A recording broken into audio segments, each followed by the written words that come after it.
Besonders traurig sieht er aber nicht aus. Hey, das ist vielleicht ein blöder Spruch. Aber das Leben geht weiter. Man kann über alles hinweg, hm? Du und Marc, seid ihr jetzt eigentlich zusammen oder was? Du bist auch drauf reingefallen. Reingefallen? Ihr seid also nicht... Nein, das war doch nur gespielt. Für den Kommissar. Ach so, das sah aber ziemlich echt aus. Lies das. Bin ausgezogen, wohne bei Daniel. Gabriella.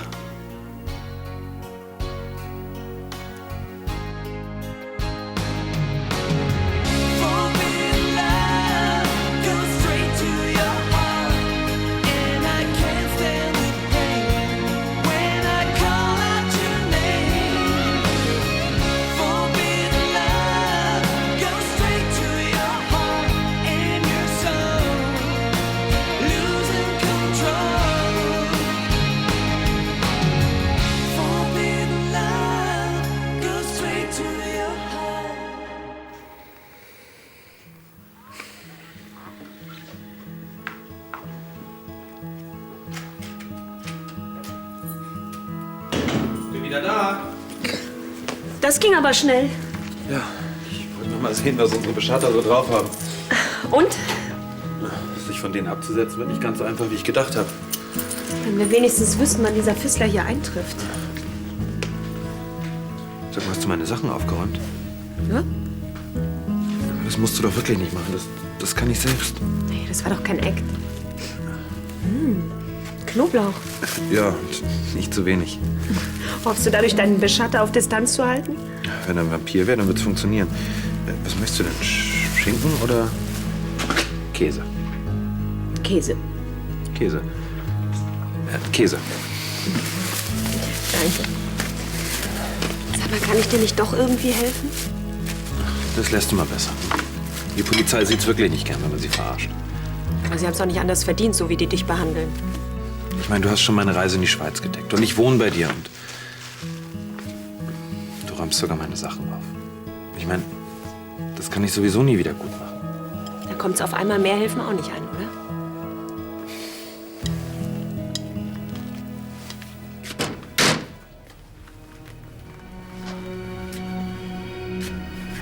Die ist weg, tatsächlich. Nein, nein, Arno, bitte. Bitte, das hat keinen Zweck. Bedräng das Mädchen nicht. Warum bin ich hier nur mit dieser Beratungsstelle gekommen?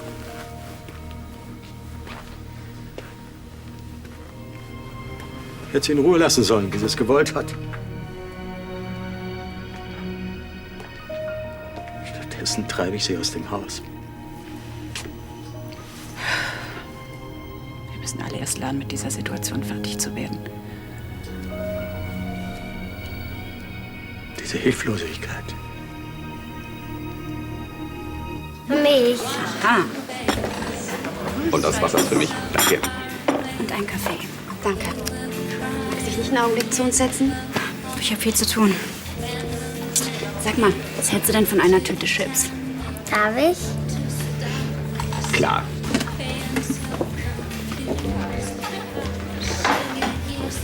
Das renkt sie schon wieder ein. Isabel wird mir nie verzeihen, dass ich ihr die Schuld am Unfall gegeben habe. Aber wenn sie damit klarkommt, dann will ich das auch schaffen. Das Gesicht hättest du mal sehen müssen.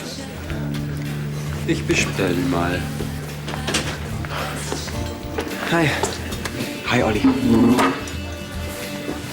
Geht's dir? Ganz gut, und dir? Ganz gut. Wohnst du nicht mehr bei Tom? Schade. Lukas wartet dich. Geh mal wieder. Mach's gut. Tschüss. Hey, alles klar mit dir? Wenn er damit klarkommt? Was soll's? Lass uns weiterspielen, ja? Sei nicht traurig, Will und ich haben dich ganz lieb. Süße, ich dich doch auch. Aber es ist dein Bett.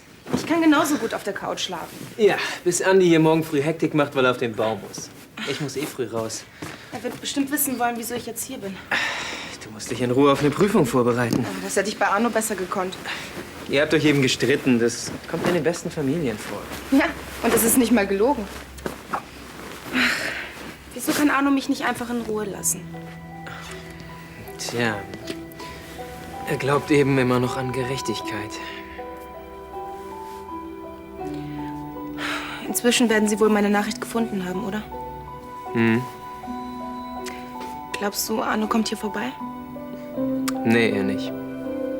Ja, aber die Möglichkeit gäbe es. Also, falls er hier auftauchen sollte, werde ich mit ihm reden.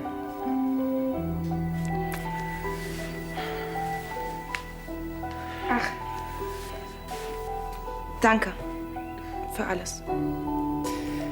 Wenn was ist, du weißt ja, wo du mich findest. Ja. Gute Nacht. Schlaf gut.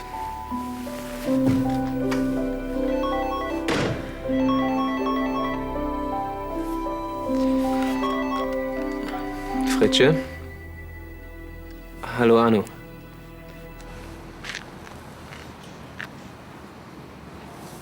Unser Freund putzt sich die Nase. Jetzt fehlt nur noch, dass er anfängt, die Vögel zu füttern. Und jetzt sagt er unserer Freundin Bescheid. Dann sollten wir ihm auch was bieten. Wir sind frisch verliebt.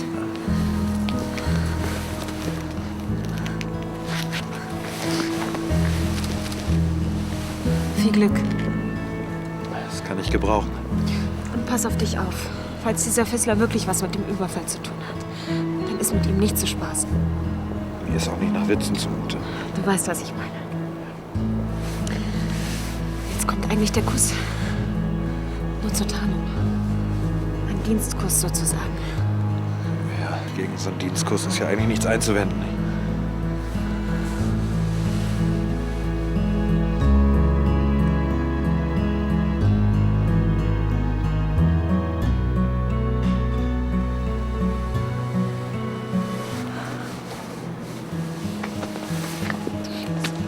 Entschuldigung. Ja, bitte.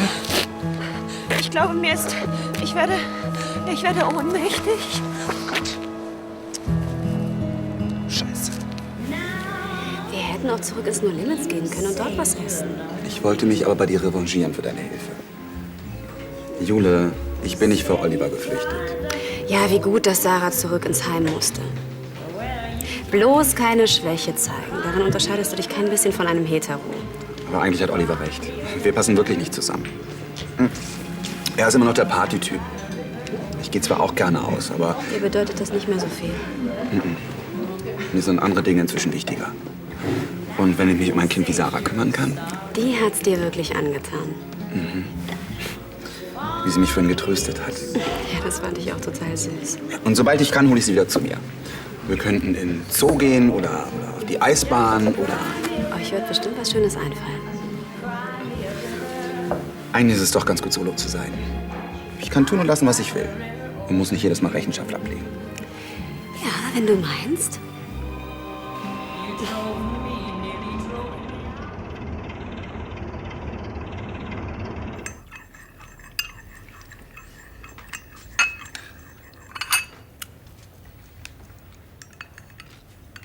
Was habt ihr denn heute Vormittag in der ersten Stunde? Mathe? Mathematik. War mal mein Lieblingsfach. Toll. Ja, wenn du Hilfe brauchst, Mathematik oder Physik. Gute Noten sind heute wie damals sehr wichtig. Deshalb wollte ich auch nicht, dass du gestern Abend noch so spät weggehst. War wohl etwas übertrieben. Ja, ziemlich.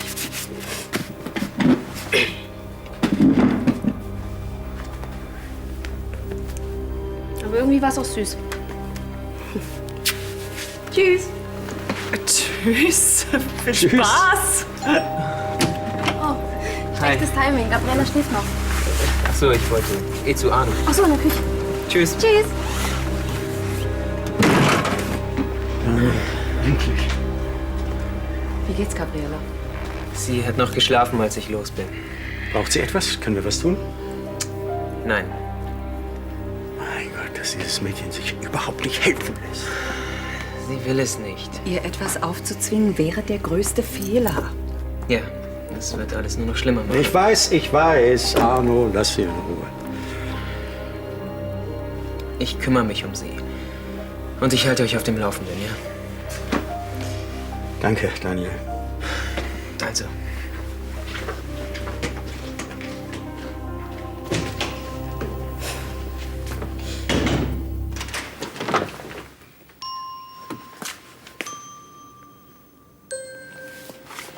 Sarah?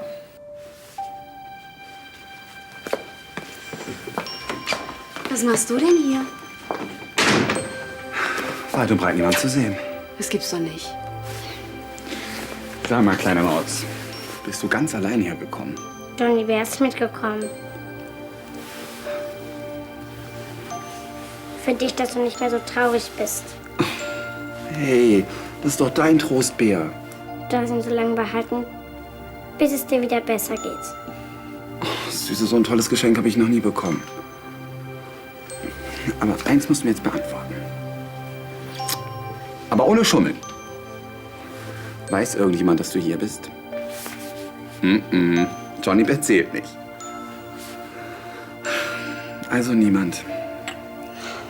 Sie ist nur ausgerissen, um dich zu trösten. Guck mal her.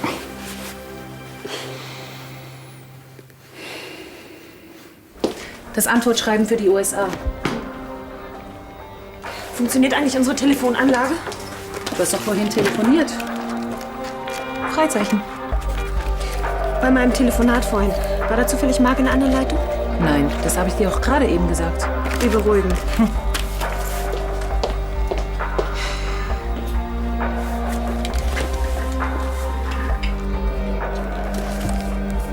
Marc Roloff. Marc! Leider nur die Mailbox. Deswegen.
Sie haben das Problem nicht, oder? Erzählen müssen es schon sein. Und erzählen geht das nicht an. Wem Sie? Ich habe kein Problem. Maximal 8, mehr ist nicht drin. 8 ist okay. Typischerweise ist nichts zu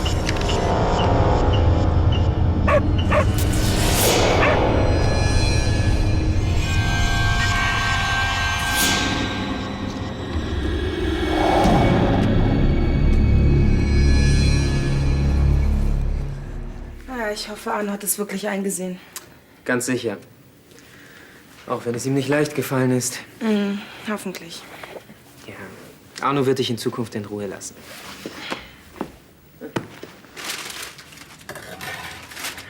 Na, dann werden wir jetzt erstmal was essen, ne? Also ich trinke einen Kakao. Möchtest du auch einen? Hey.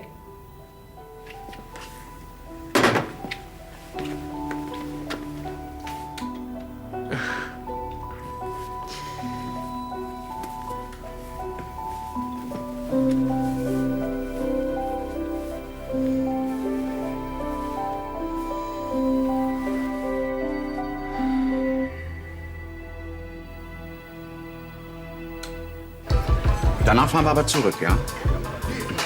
Sarah, Die sind nicht mehr sauer im Heim. Ich muss dir nur versprechen, dass ich dich pünktlich nach dem Essen nach Hause bringe. Ich finde Rundberg aber hier viel besser. Aber wenn wir nicht pünktlich sind, dann darfst du mich gar nicht mehr besuchen. Und versprich mir, dass du sowas wie heute Morgen nicht wieder machst. Auch nicht, wenn du traurig bist. Auch dann nicht. Guck mal, wenn du wegläufst und dir irgendwas passiert, dann bin ich noch viel, viel trauriger. Also gut. Großes Johnny B. Ehrenwort.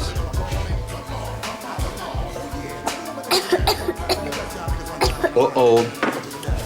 Wird da jemand krank? Na, wo tut's denn weh?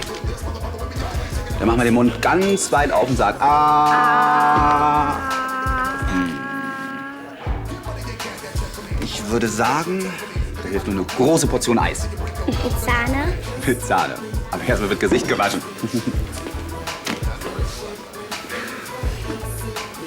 Jetzt müssen wir echt langsam los.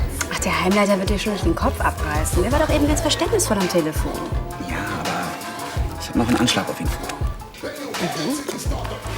Ich habe doch noch die Tickets für Paris. Ja, und da in der Nähe ist ein wunderschöner Freizeitpark. Und da möchtest du mit Sarah hinfahren. Leider nur die Mailbox. Immer noch die Mailbox. Jetzt mal der Reihe nach. Danke. Marc hat sich der Polizeibewachung entzogen? Ja, um diesen dubiosen Kunsthändler aus der Schweiz zu observieren. Aus der Schweiz? Er geht davon aus, dass dieser Fissler hinter dem Überfall steckt. Fissler? Noch nie gehört. Marc hat einen Tipp bekommen. Und nach dem Treffen gestern wollte er sich sofort an Fissler ranhängen. Wer weiß, wohin die gefahren sind. Aber dann hätte er sich doch von unterwegs aus melden können. Ich mache mir echt Sorgen. Vielleicht haben die ihn erwischt oder er ist verletzt worden. Wir sollen die Polizei einschalten. Darüber habe ich auch schon nachgedacht. Aber? Was, wenn die Marc im entscheidenden Augenblick dazwischen funken? Das kann natürlich sein. Marc ist Profi. Dem passiert so schnell nichts. Hoffentlich. Ich fahre mal in die Firma, vielleicht wissen die dort mehr. Ich komme mit. Das ist keine gute Idee, fürchte ich. Aber ich kann doch nicht einfach hier rumsitzen und Däumchen drehen, während Marc in Gefahr ist. So schlimm wird es schon nicht werden. Fahren Sie mal nach Hause und warten dort. Womöglich ist Marc schon wieder aufgetaucht oder meldet sich bald.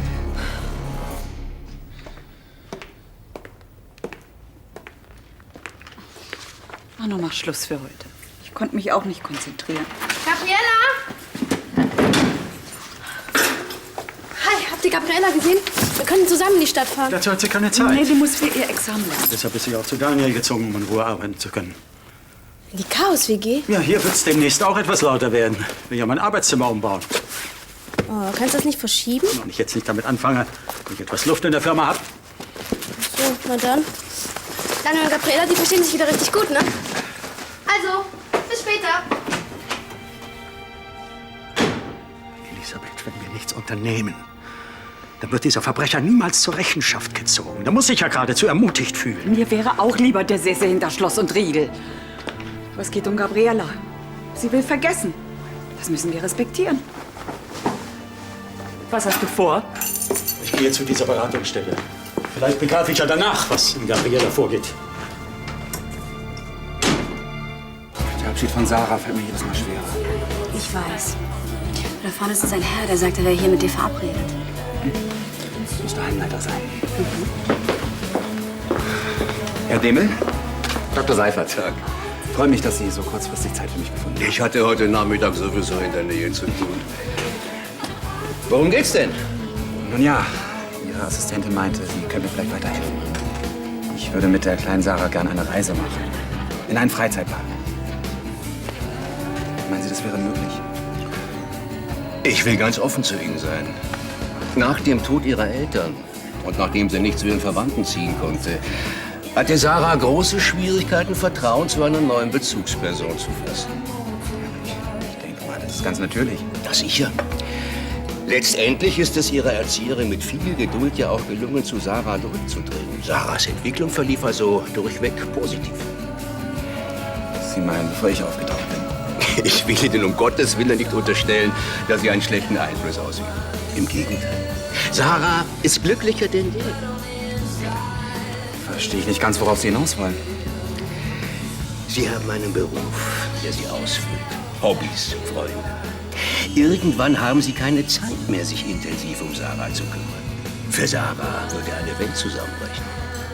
Das würde ich der Kleinen nie antun. Aber es kommt der Zeitpunkt, an dem Sie sich entscheiden müssen zwischen Sarah und einer eigenen Familie. Glauben Sie mir, ich kann Ihnen aus Erfahrung jetzt schon sagen, dass Sarah dabei auf der Strecke bleibt. Diese Enttäuschung könnten Sie ihr ersparen. Was soll das heißen? Soll ich Sarah jetzt gar nicht mehr sehen? Denken Sie bitte mal drüber nach. Jetzt tut sie ein bisschen weh. Später bricht es ihr das Herz. Aber Marc kann es sich gar nicht leisten, einen Termin bei der Bank platzen zu lassen. Ihm ist bestimmt was passiert. Oder sein Handy ist kaputt. Also ich informiere jetzt die Polizei.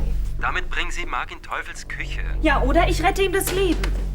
Marie, bestimmt gibt es eine einfache Erklärung, warum er sich noch nicht gemeldet hat. Gott sei Dank. Wie bitte? Marc ist da, ich melde mich später. Wo hast du denn gesteckt? Das ist eine lange Geschichte. Hier, Fissler. Willst du mal sehen? Kann ich nachher unten an deinem Rechner ein paar Ausdrucke machen? Geht das? Klar. Aber jetzt will ich erst mal wissen, was passiert ist. Ich bin Buster in die Quere gekommen. Es war ein ziemlich anhänglicher Vierbeiner. Ich kann froh sein, dass Fissler und seine Leute nichts mitgekriegt haben, sonst hätte ich die hier nie gekriegt. Warum hast du dich überhaupt nicht gemeldet? Sollte ich? Warum denn? Warum? Hör mal, ich habe mir verdammt noch mal Sorgen gemacht.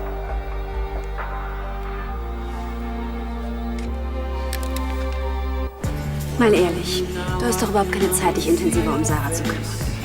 Da nehme ich mir eben die Zeit. Das hast du bei Oliver auch gesagt. Okay, vielleicht habe ich Olli wirklich ein bisschen vernachlässigt.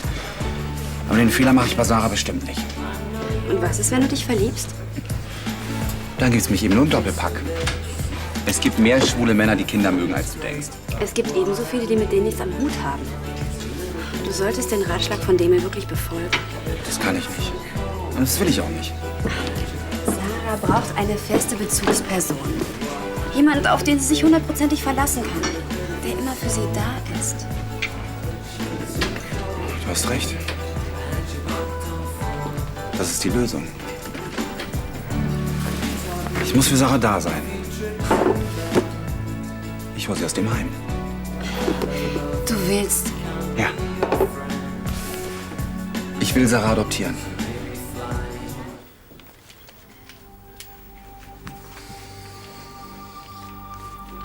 Also, ich hätte jetzt wirklich nicht gedacht, dass du erwartest, dass ich dich anrufe. Ich meine, als ich in der Schweiz war, da habe ich dich doch auch nicht immer angerufen. Aber ich dich. Ja, und das wäre in diesem Fall wirklich ungünstig gewesen. Also habe ich das Handy ausgemacht. Und dann hast du vergessen, wie man es wieder anschaltet, oder was? Kleine, so lange war ich doch nun wirklich nicht weg, ha? Ich habe fast eine Fahndung nach dir eingeleitet. Und das alles nur, weil ich... Weil ich was? Ich habe mich in dich verliebt.